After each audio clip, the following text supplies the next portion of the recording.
La cronaca: i carabinieri di Udine hanno arrestato un uomo di 65 anni residente nel Medio Friuli che deteneva illegalmente in casa un vero e proprio arsenale. Nella perquisizione in casa dell'uomo i carabinieri hanno trovato nascoste 3 pistole, una calibro 9 P38, una 7,65 Smith & Wesson e una calibro 6,35 Mauser, oltre a numerose cartucce. Esposte in casa c'erano anche una pistola antica, 2 pugnali e una sciabola. Tutte le armi e le munizioni sono state sequestrate.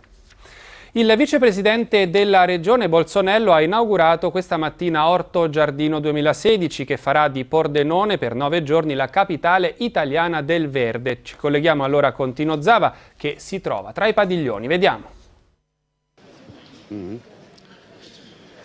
Montagne imbiancate dalla neve, fuori cielo grigio e pioggia, ma qui in Fiera Pordenone è sempre primavera, è un trionfo, anzi con i suoi colori e con i suoi profumi proposti da 37 anni da Orto Giardino.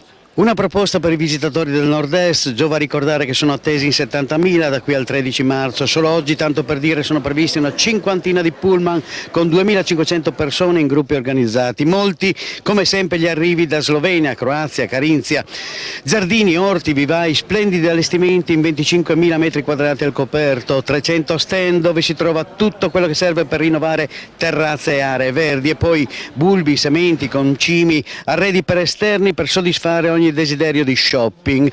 Una visita a Orto Giardino è sempre emozionante, un tuffo nella natura, nella bellezza, sensazioni che si ritrovano tutte nei 14 allestimenti del Festival dei Giardini, che è un po' il fiore all'occhiello della manifestazione. Pensiamo che concordi con noi anche il presidente di Pordenone Fiere, Roberto.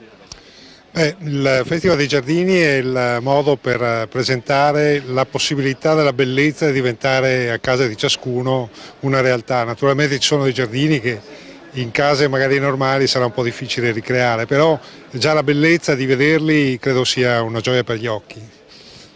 Grazie Presidente Ongaro, e da Orto Giardino è tutto, linea che torna allo studio.